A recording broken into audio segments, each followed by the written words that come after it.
Dove sta questo presepe? Nei decumani della storia della Grecia e della Roma antiche aspettano nuove esibizioni nelle pozzanghere dell'arte installata nei ricordi di piazze d'artificio delle sue nuove piedigrotte fatte di ammazzamenti e spari. Dove sta questo presepe?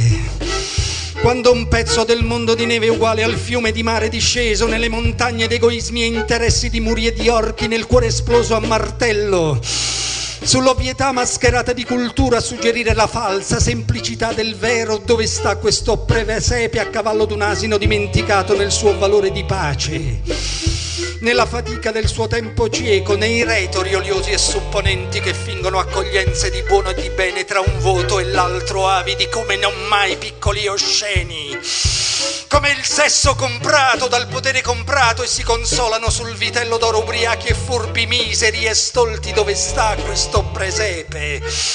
Nel rap di Scampia che dice non canta, trottola e non balla, nel ritmo compresso di Spirale perché la corea è il ballo di San Vito e non cerca il miracolo, nel fumo dell'incenso, nella 167 di ladri tossici e camorra, nel grido nero dimenticato, nel ballo del dolore, nel canto della rabbia, nella terra che non ha lavoro né memoria. Dove sta questo presepe? In una melopea di cantilena ferma, nell'oblio giallo e rosso della Catalogna, nella pietà di una Maria del popolo, mentre il suo tempo diventa la mente illuminata che cura e pensa, nella voce interna di chi legge il silenzio, massacrata dalla violenza dei dogmi usati per regnare ed oggi lacerata dagli schermi che cancellano il pudore della mente e fingono abbracci, accoglienze e amore per trasformare l'oro come fosse il giallo del sole.